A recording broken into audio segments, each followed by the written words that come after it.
Hello everybody, I'm back again with yet another episode. Welcome to Women Talk Time. So today we're going to see a different one than the last time. You remember the last time what we saw? We actually discussed about 3 steps to overcoming negativity. In fact, 3 steps to thinking positive, I would say. Because let us forget about negativity. It's all about positivity. Today we are going to discuss something new. Today we are going to discuss something Osho has said. Rajneesh, I'm sure you're aware of him. You all know him. So it begins with a story, very interesting story. The story is about a man who is driving uphill. How is he driving? In reverse. He is driving in reverse uphill. And there was this gentleman watching this, and he asked, "Excuse me, but why are you going on reverse?" And he said, somebody told me that it's very difficult to turn my car around. The road is very narrow. And then this gentleman said, "No way, I've been living my whole life here, and I'm pretty sure that you have enough space to turn your car around." Anyway, this man continued to go on reverse uphill. After some time, the same man is seen coming downhill on reverse. And the same gentleman again goes and asks, "Okay, now why are you doing this?" He said, "You were right. I did find a place where I could turn my car around." Does this story make any sense? Does this connect you to something? This man was tensed throughout driving on reverse uphill. All he had to do was just drive straight. There was no harm. If he reaches there, if he finds a problem there, then he can think about it. So think about this story from your own perspective, from your own experiences in life. I am not going to make sense to this story for you. You need to think yourself. So now, the man is tensed. We also get tensed very often, don't we? Every now and then we get tensed. Morning we get up and things don't happen the way we want, we get tensed. We are cooking, we are tensed. We are mopping, we are tensed. We are driving, we are tensed. So Osho is seen asking, "I just simply don't understand why people have to be tensed." Tensed for mopping, tensed for cooking. Why? When you're cooking, there's no reason why you should be tensed.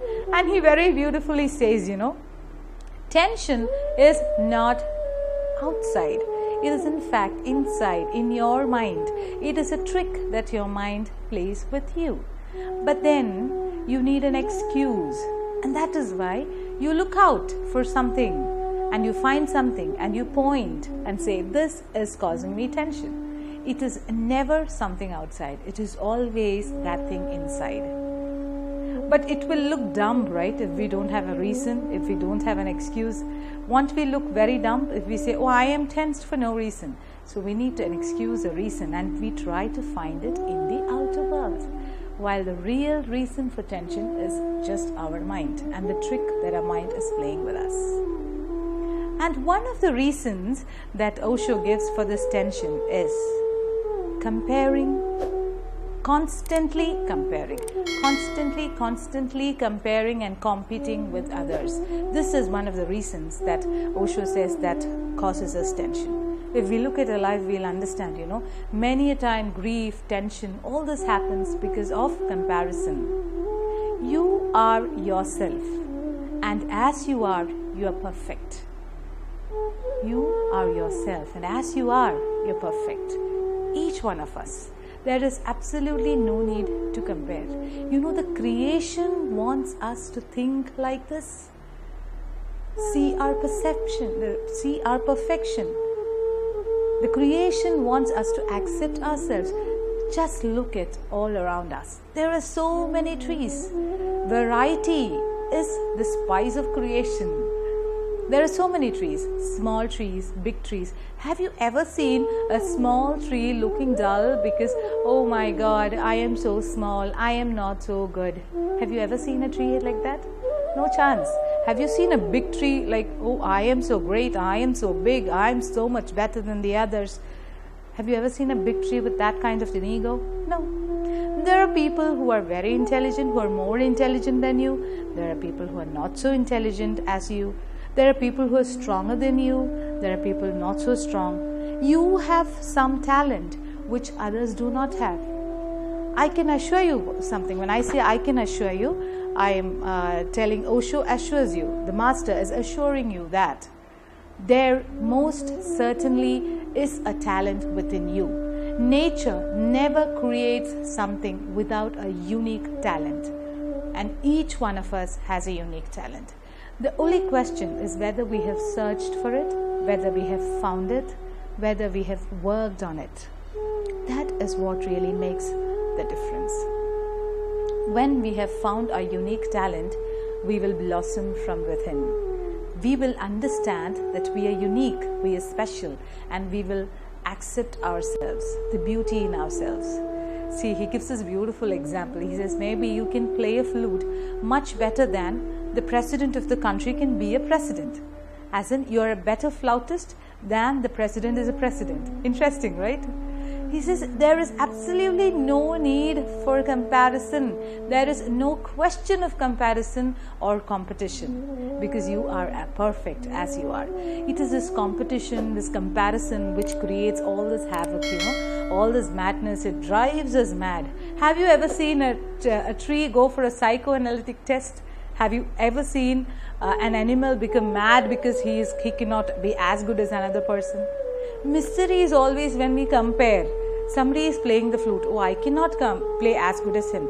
Somebody is drawing beautifully and I'm comparing myself with them. Oh, I cannot draw like that. There happens misery. There happens tension. It is never when we accept ourselves. So we need to see this beauty in ourselves. We need to see that unique talent in ourselves and to build on it.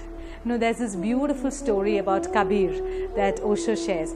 I'm sure you all must have heard about Kabir. He was this great singer, this poet, divine. He was a great bhakt, in fact.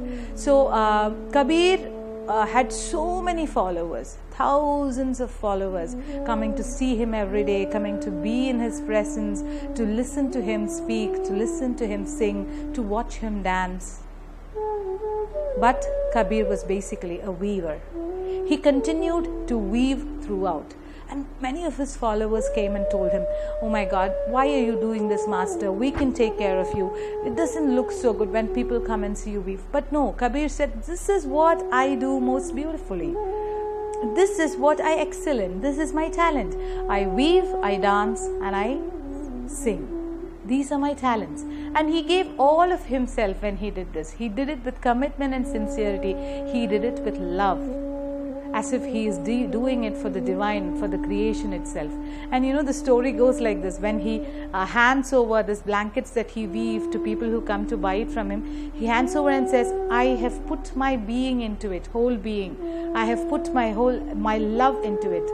I have put so much effort and sincerity and love into it. Please take care of it with love, with tenderness.